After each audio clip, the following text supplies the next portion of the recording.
യേശു പറഞ്ഞു, അല്പസമയം കൂടി ഞാൻ നിങ്ങളുടെ കൂടെ ഉണ്ടായിരിക്കും. അന്ധകാരം നിങ്ങളെ കീഴടക്കാതിരിക്കുവാൻ പ്രകാശമുള്ളപ്പോൾ കൂടെ നടക്കുവിൻ. യേശുവിൽ പ്രിയരെ, ഇന്ന് തിരുസഭാ മാതാവ് നമുക്ക് ധ്യാന വിചിന്തനത്തിനായി നൽകുന്ന വചനഭാഗം യോഹന്നാന്റെ സുവിശേഷം 12-ാം അധ്യായം 27 മുതലുള്ള തിരുവചനങ്ങളാണ്. ഈശോ പ്രകാശത്തെക്കുറിച്ച് നമ്മളെ പഠിപ്പിക്കുക, ഒപ്പം ലോക അവസാനത്തെക്കുറിച്ചും യുഗാന്ത്യത്തെക്കുറിച്ചുമൊക്കെ നമ്മളെ ഓർമ്മപ്പെടുത്തുന്ന മനോഹരമായ ചിന്തകളിലൂടെ ഇന്ന് ധ്യാനം കടന്നു പോവുകയാണ്. മെഴുകുതിരി എത്രയോ വർണ്ണത്തോടു കൂടിയാണ് പലരും ഉണ്ടാക്കുന്നത്. നല്ല ഡിസൈനുകൾ, നല്ല കാണാൻ ഭംഗി, അത് നമ്മൾ നല്ല പണം കൊടുത്ത് അത് മേടിക്കാറുണ്ട്.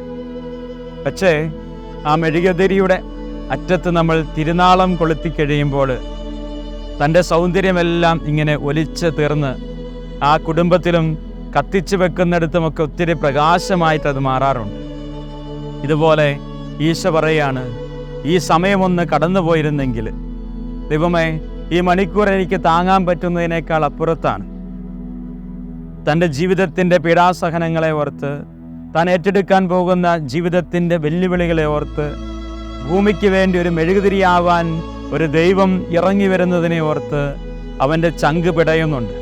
പക്ഷേ പെട്ടെന്ന് അവൻ വാക്കുകൾ തിരുത്തി, ഈ മണിക്കൂറിന് വേണ്ടിയായിരുന്നല്ലോ ഞാൻ ഈ ഭൂമിയിലേക്ക് കടന്നു വന്നത്, ഈ മണിക്കൂറിന് വേണ്ടിയായിരുന്നല്ലോ ഞാൻ ഈ ഭൂമിയിലേക്ക് കടന്നു വന്നത്.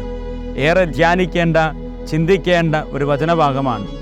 പ്രിയപ്പെട്ടവരെ, എന്തിനു വേണ്ടിയാണ് ഞാൻ ഈ ഭൂമിയിലേക്ക് കടന്നു വരുന്നത് എന്ന് ഈശോ നമ്മളെ ഓർമ്മപ്പെടുത്തുമ്പോൾ നമുക്കൊക്കെ ഉണ്ടാകേണ്ട ഒരു ചിന്തയാണ്, എന്തിനു വേണ്ടിയിട്ടാണ് എനിക്ക് ഈ ഭൂമിയെ കാണുവാൻ ദൈവം അനുവാദം നൽകിയത്. പലരും സങ്കടത്തോടെ വന്ന് പറയാറുണ്ട്, അച്ഛൻ ജീവിതം മടുത്തു, ജീവിക്കാൻ പറ്റുന്നില്ല, മുമ്പോട്ട് പോകാൻ പറ്റുന്നില്ല, മക്കള്, മാതാപിതാക്കള്, ജീവിത പങ്കാളി, കൂടപ്പിറപ്പുകൾ എല്ലാം എന്നെ ഉപേക്ഷിച്ചു, എനിക്കാരുമില്ല. അങ്ങനെയുള്ളപ്പോഴും നമ്മൾ വചനം മുമ്പിലെടുത്ത് വെച്ച് ധ്യാനിക്കേണ്ട ഒരു ധ്യാനമുണ്ട്. എൻ്റെ ദൈവമേ, നീ എന്തിനു വേണ്ടിയിട്ടാണ് എന്നെ ഈ ഭൂമിയിലേക്ക് സൃഷ്ടിച്ചത്? എന്നെ എല്ലാവരും ഒറ്റപ്പെടുത്തുമ്പോഴും തള്ളിക്കഴയുമ്പോഴും മാറ്റി നിർത്തുമ്പോഴും ഒക്കെ എൻ്റെ അപ്പ, നീ എന്തിനു വേണ്ടിയിട്ടാണ് എന്നെ ഈ ഭൂമിയിൽ സൃഷ്ടിച്ചത്? അതിനുള്ള മനോഹരമായ ഉത്തരമാണ് ഈശോ ഇന്ന് സുവിശേഷത്തിൽ പറയുക. ഉടനെ അവൻ വാചകം തിരുത്തി, എങ്കിലും എൻ്റെ ഇഷ്ടം നിറവേറ്റാനല്ല, സ്വർഗം എന്നിൽ മഹത്വപ്പെടുത്താൻ വേണ്ടിയിട്ടാണ് ഞാൻ ഈ ഭൂമിയിൽ ജനിച്ചത്. ഉടനെ സ്വർഗത്തിൽ നിന്നൊരു സ്വരമുണ്ടായി, ഇടിമുഴക്കം പോലെ പേടിപ്പിക്കുന്ന ഒരു സ്വരമുണ്ടായെന്ന് പറയാ, ഞാൻ നിന്നിൽ മഹത്വപ്പെട്ടിരിക്കുന്നു. പ്രിയപ്പെട്ടവരെ, ജീവിതത്തിൻ്റെ ത്യാഗങ്ങളെ, സഹനങ്ങളെ ഒരു മെഴുകുതിരി ഉരുകി തീർക്കുന്നത് പോലെ, ഒരുപക്ഷെ സൗന്ദര്യമുണ്ടായിരുന്ന ജീവിതമാണ്, ഒരു രോഗം പിടിപെട്ടു, സൗന്ദര്യമെല്ലാം ഇങ്ങനെ ഉരുകിപ്പോവുക. നല്ലപോലെ ജീവിച്ചിരുന്ന ഒരു ജീവിതമാണ്, പെട്ടെന്നൊരു ദുരന്തമുണ്ടായി, ജീവിതം ഇങ്ങനെ മെഴുകുതിരി പോലെ എല്ലാം നശിച്ചു പോവുകയാണ്. പക്ഷേ അവിടെ നമ്മൾ തിരിച്ചറിയണം, ഞാനീ തകരുമ്പോഴും എന്നിലൂടെ കത്തി പടരുന്ന ഒരു സൗന്ദര്യമുണ്ട്, ഒരു പ്രകാശമുണ്ട്. ആ പ്രകാശത്തിന് വേണ്ടിയിട്ടാണ് നമ്മൾ ജീവിക്കുക, അല്ലേ പ്രിയപ്പെട്ടവരെ? അതുകൊണ്ട് സുവിശേഷം എന്ന് ഓർമ്മപ്പെടുത്തുന്നതാണ്, നിങ്ങൾ പ്രകാശത്തിൽ വസിക്കണം. ആരാണ് പ്രകാശമെന്ന് യോഹന്നാന്റെ സുവിശേഷം തന്നെ 8-ാം അധ്യായം 12-ാം തിരുവചനത്തിൽ പറയുന്നുണ്ട്. ഈശോ പറയാണ്, ഞാനാണ് പ്രകാശം, ഞാനാകുന്ന പ്രകാശത്തെ ലോകത്തിന് മുമ്പിൽ കത്തി എരിയുവാനായിട്ട് നിങ്ങൾ അനുവദിച്ചു കൊടുക്കണം. എന്താണ് ഈശോ? യേശു എന്താണെന്ന് വചനം നമ്മളെ പഠിപ്പിക്കുന്നുണ്ട്. അത് കരുണയാണ്, അത് സ്നേഹമാണ്, അത് എളിമയാണ്, അത് വിനയമാണ്, അത് അവരുടെ കാൽകഴുകലാണ്, അത് ഒടുവിൽ കുരിശ് മരണമാണ്, അത് ദൈവഹിതം നിറവേറ്റലാണ്. അതാണ് ക്രിസ്തു. ആ ക്രിസ്തുവാകുന്ന ജീവിതത്തെ എൻ്റെ ഉള്ളിൽ ഉരുകി തീർക്കാനായിട്ട്, പ്രകാശമാക്കി തീർക്കാനായിട്ട് ഞാൻ തയ്യാറാകുമ്പോഴാണ് നമ്മുടെ ജീവിതവും മഹത്വകരമായി തീരുക. അപ്പോഴാണ് സ്വർഗം നമ്മളെ നോക്കി പറയും, നിന്റെ മേൽ എൻ്റെ മഹത്വം ഉണ്ടായിരിക്കുന്നുവെന്ന്. ഈ ഒരു സ്വരത്തിന് വേണ്ടിയിട്ടാണ് നമ്മൾ ജീവിക്കുക. എന്തിനാണ് ഞാൻ ജീവിക്കുന്നത് ചോദ്യം, അത് സഹനങ്ങളെ മാത്രം ചേർത്ത് വെക്കാൻ വേണ്ടിയിട്ടല്ല, എൻ്റെ ജീവിതത്തെ, എൻ്റെ ആത്മാവിനെ മഹത്വപ്പെടുത്താനുള്ള ഒരു ജീവിതമാക്കി മാറ്റണം. അതത്ര എളുപ്പമുള്ള കാര്യമല്ല. എങ്ങനെയാണ് ഉരുകിത്തീരേണ്ടത്? ഒരപ്പൻ ഒരു കുടുംബത്തിൽ ഉരുകിത്തീരണം, അത് കത്തിത്തീരണം, അത് പ്രകാശമായി മാറണം. എൻ്റെ അപ്പ കുടുംബത്തിൽ മക്കൾക്ക് വേണ്ടി, ജീവിത പങ്കാളിക്ക് വേണ്ടി, അപ്പനോ അമ്മയ്ക്കും വേണ്ടി സ്നേഹത്തിൽ, ക്ഷമയിൽ, കാരുണ്യത്തിൽ, എളിമയിൽ, വിനയത്തിൽ, ചേർത്തുപിടിക്കൽ, കരുതലിൽ, സംരക്ഷണത്തിൽ നീ ഉരുകിത്തീരുമ്പോൾ നീ കുടുംബത്തിൽ പ്രകാശമായി തീരുകയാണ്. എൻ്റെ പ്രിയപ്പെട്ട അമ്മ പ്രഭാതത്തിൽ എഴുന്നേറ്റ് മനോഹരമായി അരി കഴുകി അടുപ്പിലേക്ക് ഇട്ടാറില്ലേ?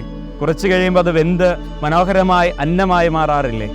ആ ഇടുന്ന അരി എത്രയോ കഠിനമാണ്, അതിങ്ങനെ വെന്ത് ഉരുകി ഒരന്നമായി തീരുന്നത് പോലെ എൻ്റെ പ്രിയപ്പെട്ട അമ്മ ഈ കുടുംബത്തിൽ ഒരു അന്നമായി തീരണം. അപ്പോൾ നീ ഒരു പ്രകാശമായി തീരും. എൻ്റെ പ്രിയപ്പെട്ട മക്കളെ, നമ്മുടെ കുടുംബത്തിൻ്റെ സൽപ്പേര് കാത്തുപരിപാലിച്ചുകൊണ്ട് ധാർമ്മിക ജീവിതത്തോട് ചേർന്ന് വിശ്വാസ ബോധ്യങ്ങളോട് ചേർന്ന് സ്വർഗത്തിനും ഭൂമിക്ക് ഇഷ്ടപ്പെട്ട ജീവിതം നയിക്കുമ്പോൾ ചിലപ്പോൾ കത്തിയെരിയേണ്ടി വരും. കൂട്ടുകാരെല്ലാം വിട്ടുപോയെന്ന് വരും, എല്ലാവരും കളിയാക്കിയെന്ന് വരും.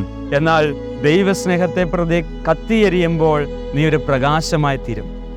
അതുകൊണ്ടല്ലേ ഇങ്ങനെ കത്തിയെരിയുന്നവരുടെ ചരിത്രങ്ങളൊക്കെ ഇന്നും കെടാതെ നമ്മൾ സൂക്ഷിച്ചു വെച്ചിട്ടില്ലേ? നമ്മുടെ ഭിത്തികളിലൊക്കെ തൂങ്ങപ്പെട്ടിരിക്കുന്ന വിശുദ്ധരുടെ ജീവിതങ്ങളൊക്കെ ഇങ്ങനെ കത്തിയെരിഞ്ഞതാണ്.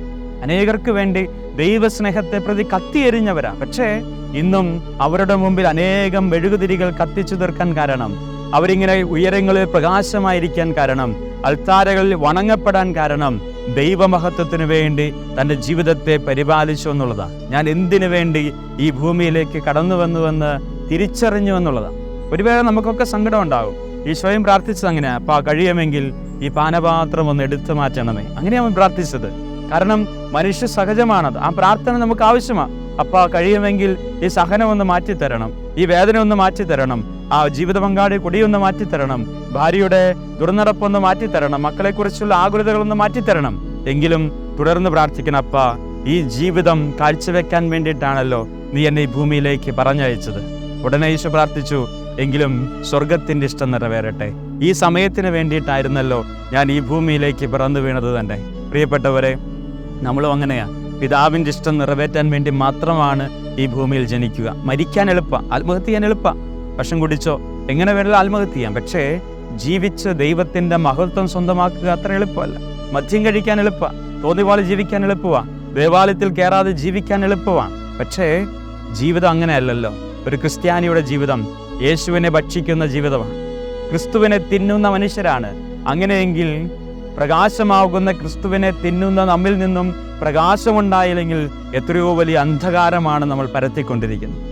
ഈ ഭൂമിയിൽ മറ്റൊരു പ്രകാശമാകേണ്ട ക്രിസ്തു മക്കൾ ഈ ഭൂമിക്ക് അന്ധകാരമാണ് വിളമ്പുന്നതെങ്കിൽ എത്രയോ പരാജയമാണ് നമ്മുടെ ജീവിതം. അതുകൊണ്ട് നമുക്ക് ധ്യാനിക്കാം, പ്രാർത്ഥിക്കാം. ദൈവമേ, മറ്റൊരു മെഴുകുതിരിയാക്കി എന്നെ മാറ്റണം. നിന്നെപ്പോലെ കത്തിയെരിയുന്ന, അനേകർക്ക് പ്രകാശം പരത്തുന്ന ഒരു മെഴുകുതിരിയായി എന്നെ മാറ്റണം. കുടുംബത്തിൽ നല്ലൊരപ്പനായി, നല്ലൊരമ്മയായി, നല്ല മകനും മകളുമായി, നല്ല ഈ ഭൂമിയിലെ നല്ല മനുഷ്യനായി, ദൈവമഹത്വം ദർശിക്കുന്ന, ദൈവത്തിൻ്റെ കയ്യൊപ്പുള്ള ഈ ഭൂമിയിലെ മാലാഖയായി ജീവിച്ചു തീർക്കുവാൻ, സഹനങ്ങളുടെ മുള്ളുകൾക്കിടയിലൂടെ നടന്നു പോകുമ്പോഴും സ്വർഗത്തിൻ്റെ ഇഷ്ടത്തോട് ആമേൻ പറഞ്ഞ് ജീവിക്കുവാൻ ഞങ്ങൾക്ക് ബലമേകണമേ. നമുക്ക് പ്രാർത്ഥിക്കാം. അതിന് സർവശക്തൻ നമ്മളെ അനുഗ്രഹിക്കുമാറാകട്ടെ. ആമേൻ.